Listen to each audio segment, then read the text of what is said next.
सोचिए, समय के अस्तित्व में आने से भी पहले क्या था। आज हम इसी ब्रह्मांडीय कथा में सीधे गोता लगाने वाले हैं। हम उस अनंत अंधकार में उतरेंगे, ठीक उस पल में जहां इस ब्रह्मांड के निर्माता का जन्म हुआ था।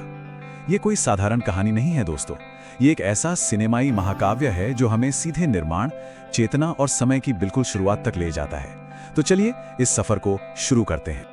अब आगे बढ़ने से पहले यहाँ एक बहुत बड़ा और गहरा सवाल खड़ा होता है, और सच कहूँ तो यही रहस्य हमारी आज की पूरी चर्चा का आधार है। जरा सोचिए, जिस वास्तविकता के वास्तुकार ने ये सब कुछ बनाया, उसकी पृथ्वी पर इतनी कम पूजा क्यों की जाती है? आखिर ऐसा क्या हुआ था? कैसे एक विनाशकारी श्राप ने पूरे ब्रह्मांडीय इतिहास को हमेशा के लिए बदल कर रख दिया? इस सवाल का जवाब जानने के लिए हमें भाग 1 अनंत ब्रह्मांडीय शून्य की ओर चलना होगा।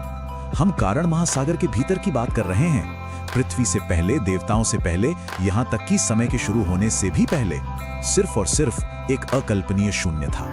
ये पूर्ण गैर अस्तित्व और भ्रम की सर्वोच्च चेतना की अवस्था थी। दिलचस्प बात यह है कि प्राचीन ऋग्वेद का नासदीय सूक्त इस वास्तविकता को कितनी सटीकता से पकड़ता है। ये कहता है, न तो सत था न ही असत। जरा विचार कीजिए इस पर। ये एक ऐसे विस्तार का वर्णन है जहां खालीपन का भी कोई वजूद नहीं था, कोई रोशनी नहीं, कोई अंधकार नहीं, बस एक अकल्पनीय और अनंत विस्तार। और फिर उस अनंत और खामोश महासागर से निर्माण की पहली किरण फूटती है। भगवान विष्णु, जो उस ब्रह्मांडीय जल पर विश्राम कर रहे थे, उनकी नाभि से एक बेहद चमत्कारी और चमकता हुआ कमल बाहर आता है। और इसी कमल पर भगवान ब्रह्मा अपनी आंखें खोलते हैं, बिल्कुल अकेले। उन्हें बिल्कुल नहीं पता था कि वो कौन है या उनका महान उद्देश्य क्या है। एक अनंत ब्रह्मांड में बिना किसी सुराग के जागना, ये विचार ही अपने आप में कितना विस्मयकारी है ना? यहीं से हमारा दूसरा भाग शुरू होता है, ब्रह्मांड के वास्तुकार। जागने के बाद ब्रह्मा जी तुरंत काम पर नहीं लग गए।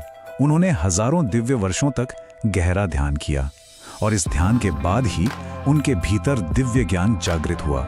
यह स्पष्ट रूप से दर्शाता है कि हिंदू दर्शन में वास्तविक निर्माण की शुरुआत हमेशा भौतिक चीजों से नहीं, बल्कि चेतना और ज्ञान से होती है।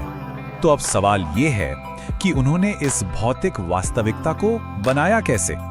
कदम दर कदम ब्रह्मा ने पंच महाभूतों यानी अंतरिक्ष, वायु, अग्नि, जल और पृथ्वी का इस्तेमाल किया। आप इन्हें ब्रह्मांड के बेसिक बिल्डिंग ब्लॉक्स या मूलभूत निर्माण खंड मान सकते हैं। तारे, आकाशगंगाएं, ग्रह और हम खुद, हर एक भौतिक चीज इन्हीं 5 तत्वों के संयोजन से तो बनी है। अब आपने भगवान ब्रह्मा की मूर्तियों में उनके 4 सिर देखे होंगे। ये कोई साधारण रूप नहीं है, बल्कि ये गहराई से प्रतीकात्मक है। ये 4 सिर अनंत ज्ञान का प्रतिनिधित्व करते हैं, और इन्हीं से चारों वेदों ऋग्वेद, यजुर्वेद, सामवेद और अथर्ववेद की उत्पत्ति हुई। इसका सीधा सा मतलब है कि ब्रह्मा मात्र एक निर्माता नहीं है, वो उस दिव्य चेतना और हमारी भौतिक वास्तविकता के बीच का एक बेहद महत्वपूर्ण सेतु हैं। और ब्रह्मा ने केवल पदार्थ ही नहीं बनाया, उन्होंने स्वयं समय की भी रचना की।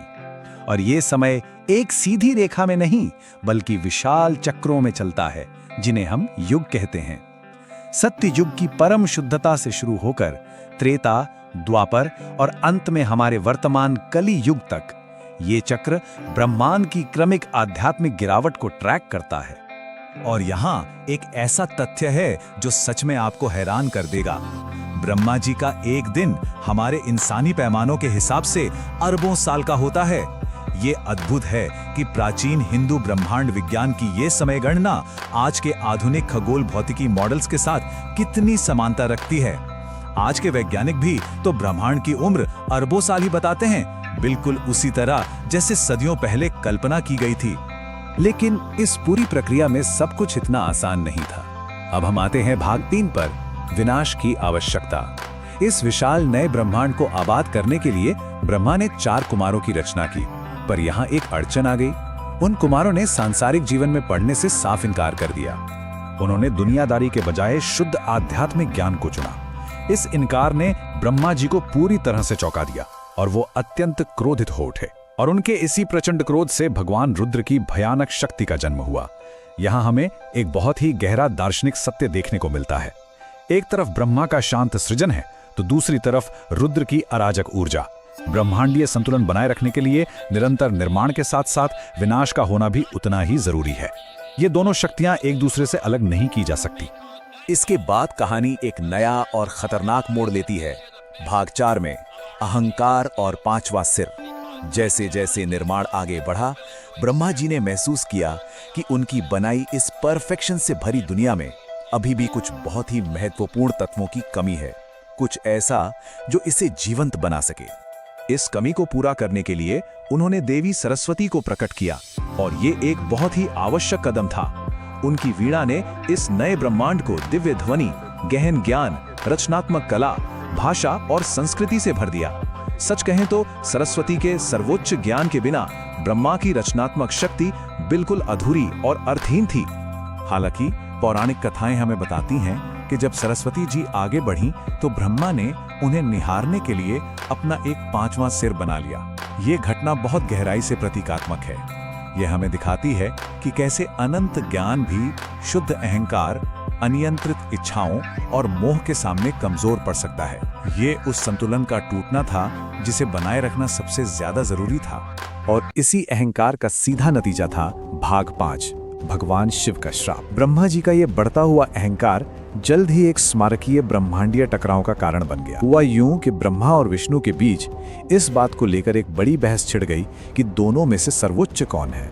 और तभी इस बहस के बीचों बीच एक रहस्यमयी घटना घटी।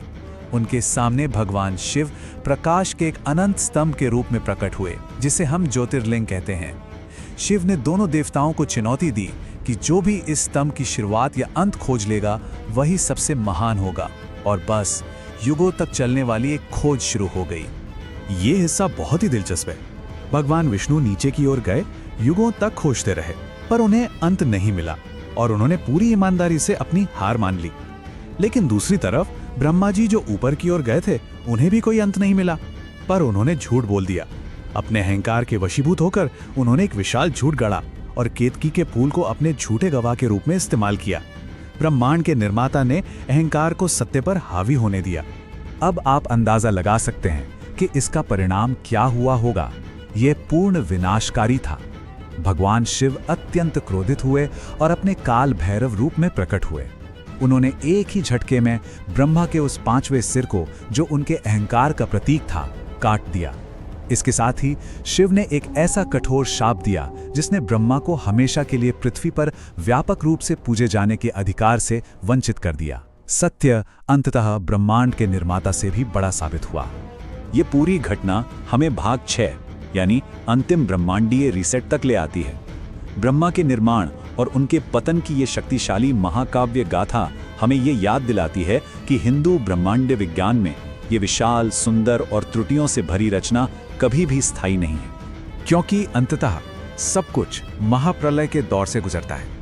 यह एक ऐसा विस्मयकारी ब्रह्मांडीय अंत है जहां तारे टूटकर बिखर जाते हैं, समय खुद समाप्त हो जाता है और ये ब्रह्मांड वापस उसी सर्वोच्च चेतना में लौट जाता है।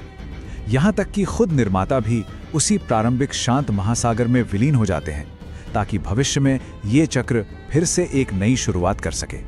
तो हमारी ये यात्रा एक बहुत ही गहरे और विचारोत्तेजक एहसास के साथ समाप्त होती है।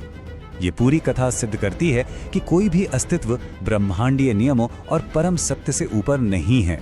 जरा सोचिए, यदि सृष्टि का रचयिता स्वयं अहंकार के जाल में फंस सकता है, तो हम इस विनाशकारी जाल से कैसे बच सकते हैं? ये एक ऐसा सवाल है जो हमें खुद से पूछना चाहिए। आज की इस ज्ञानवर्धक चर्चा में हमारे साथ बने रहने के लिए आपका बहुत बहुत धन्यवाद।